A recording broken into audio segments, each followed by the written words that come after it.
Welcome back. Did you guess what it was? The second bottle that I had to buy, even though I'm trying to buy less, and I am buying less. Much less than I normally do. But there was one bottle in particular, the second of the three that I talked about before, that I had to try.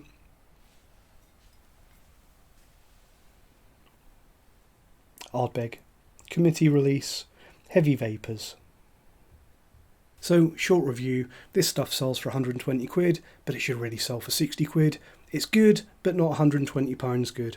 And that judgment, that verdict goes for pretty much all of the modern Ardbeg Committee releases. They charge the price that they can because it will sell, and quickly, and then it will sell again at auction for even more.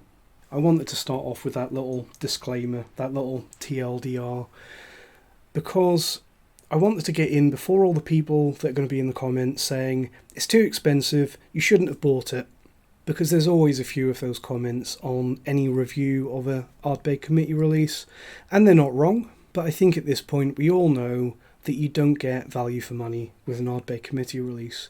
If there's anyone out there wondering, watching this review because they're thinking, is this stuff worth the price? It's not, but that's not to say that it's not interesting and that it shouldn't be talked about and looked at. And at the end of the day, I review whiskey.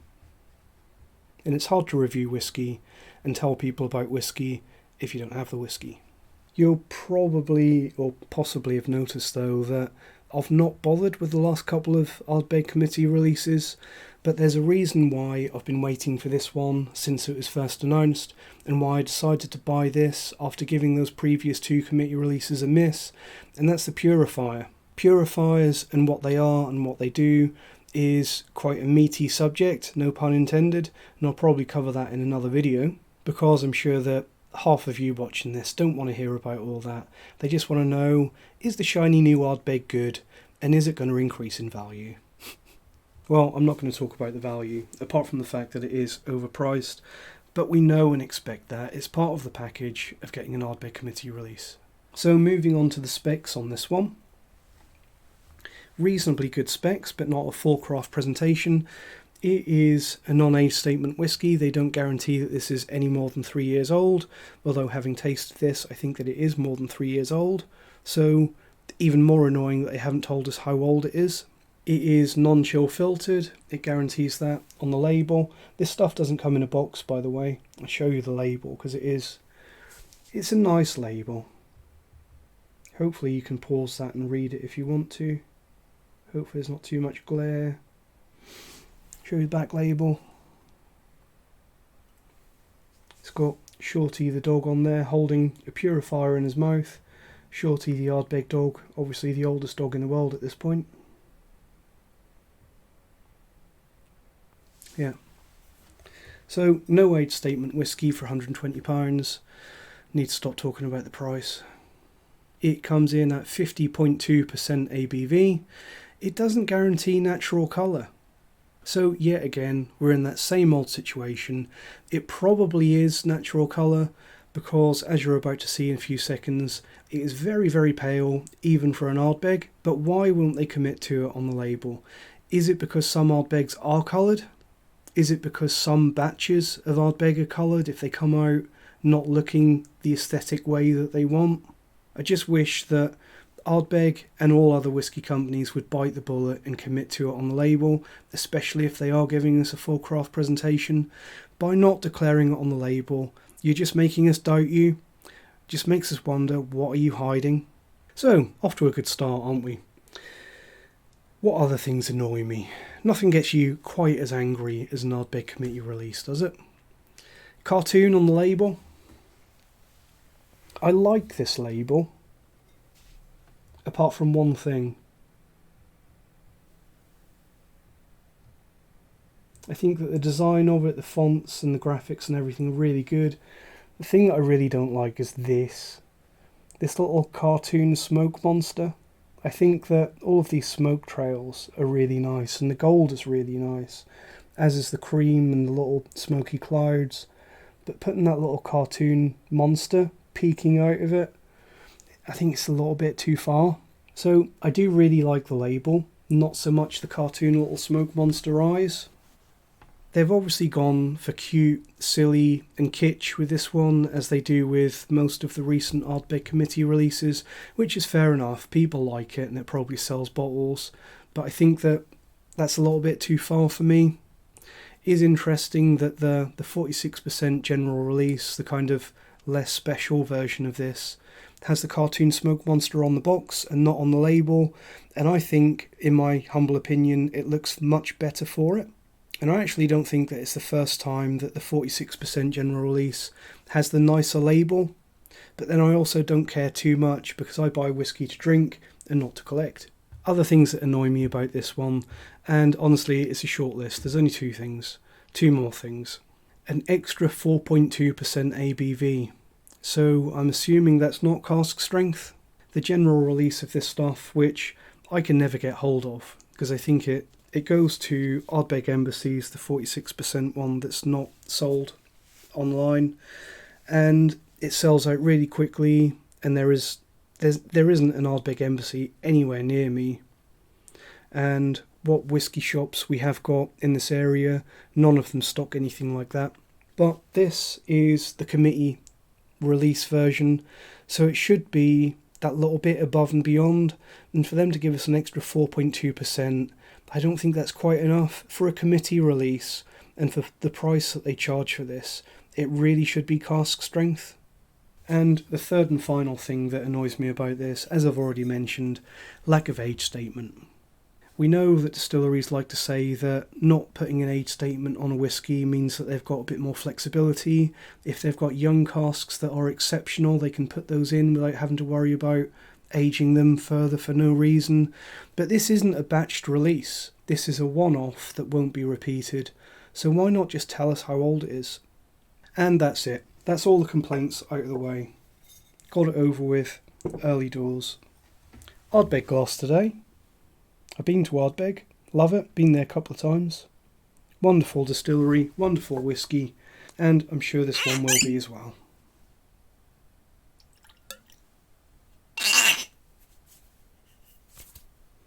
Have to be careful wiping the neck on an Ardbeg, because you get it on your clothes and you smell of Ardbeg all day, which is great if you like that kind of thing.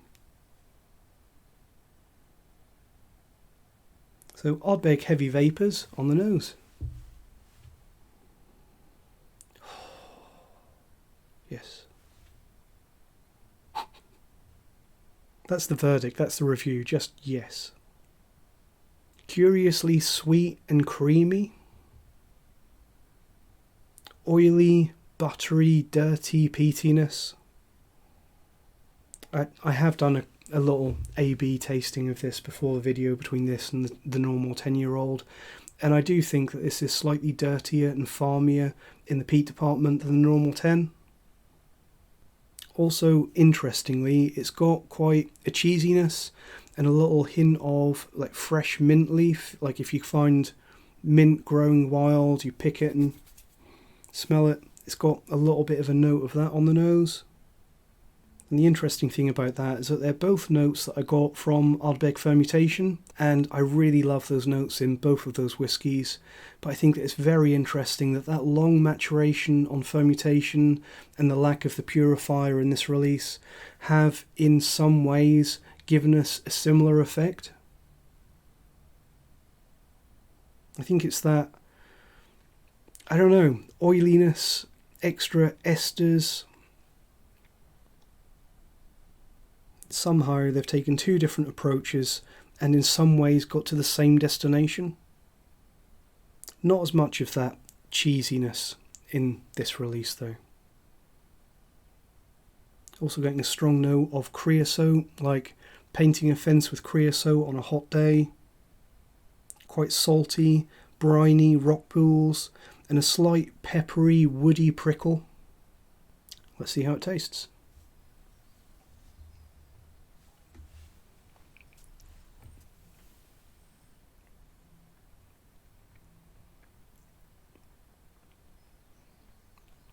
Incredibly pale.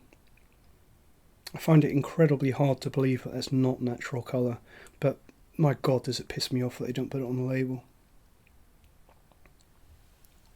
On the palate, acrid peat smoke, ashy, sweet and sour lemon and grapefruit. It's quite puckering on the palate because that astringency that it's got, it's astringent, sharp and sour fruitiness. But you're never for a second away from that hearty, smoky gristiness. It's definitely a very dry and acrid and aggressive peatiness, as you'd expect from most Ardbegs. On the palate, I'm also getting a note of salty smoked kippers, tar and seashores, with a slightly ugly and interesting minerality that reminds me a little bit of a young Lagavulin. Possibly because without that Purifier at Ardbeg, the Ardbeg style is becoming heavier and an oilier spirit, which, in my humble opinion, Lagavulin always is. Just going to have another sip and look at the finish.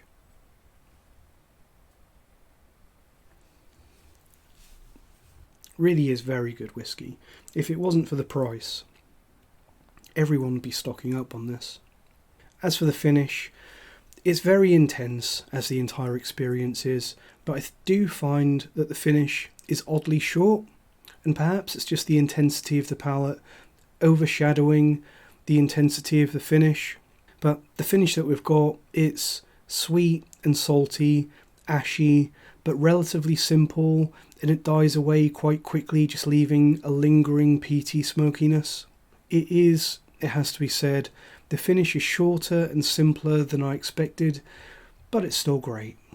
So where do we stand with this? Ardbeg Heavy Vapours. I think that it's a fair point to say that by getting rid of the Purifier when they made this, it has lost a lot of that fruitiness and sort of clean, smoky spirit that Ardbeg is kind of known for. But it's also equally excellent in a completely different way.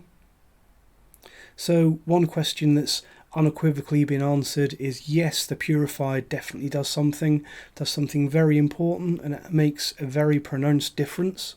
Which is better between this and the normal 10-year-old? Honestly and predictably, I want both.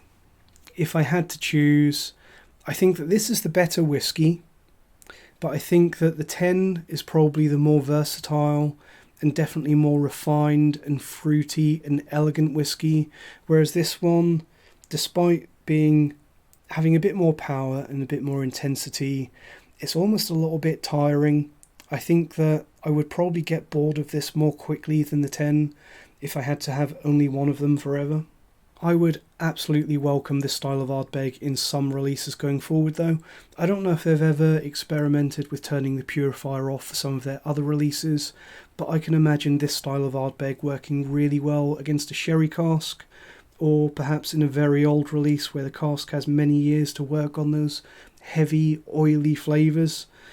Not that any of us can afford old Ardbeg anymore. Speaking of which, have I mentioned the price?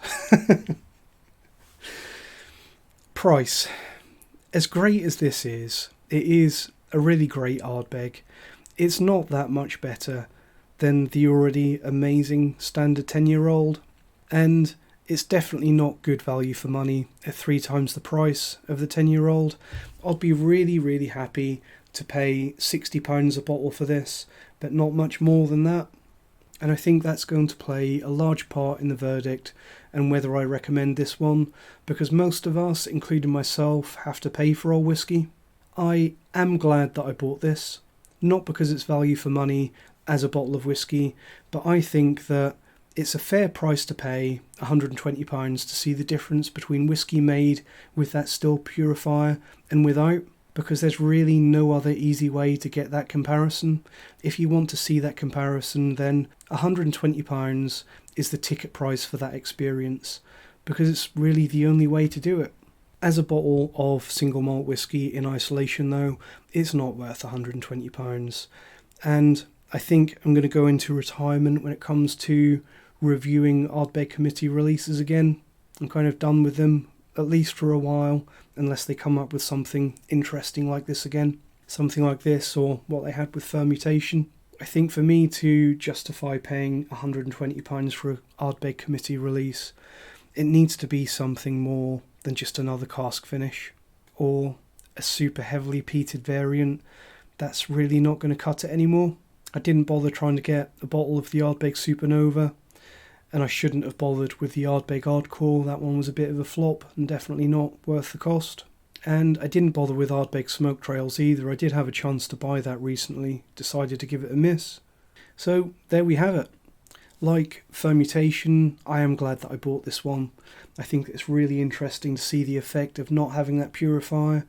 It definitely does what you'd expect. You get a more oily, dirty, less refined whiskey.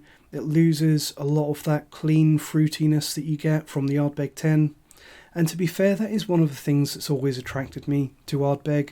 The fact that you get a super heavily peated, really dirty, proper Islay whiskey, but obviously partly because of that purifier, you're also getting whiskey which is very elegant, slightly light on the body, which allows some of those top notes, the fruitiness, those really playful, juicy fruit notes to come through.